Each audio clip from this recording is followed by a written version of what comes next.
Saya nak ke warung Haza Strawberry yang terletak berdekatan dengan Sastria Hotel Sungai Petani Kedah. Korang nak tahu tak? Haza Strawberry ini terletak kawasan Sungai Jagung, Sungai Petani. Jarak antara Sastria Hotel dengan Haza Strawberry ini hanyalah 15 km sahaja.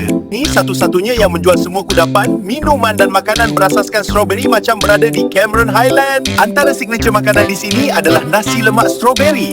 Pelbagai jenis lauk, oden dia pun sangat sedap. Sedap betul tengok kawan kita makan nasi lemak strawberry kat warung ni. Rugi kalau korang datang Sungai Petani tapi tak singgah warung Haza Strawberry ni. Jangan lupa, kalau nak datang Sungai Petani, pilih Sastria Hotel sebagai destinasi penginapan. Kita jumpa lagi di episod yang lain. Bye!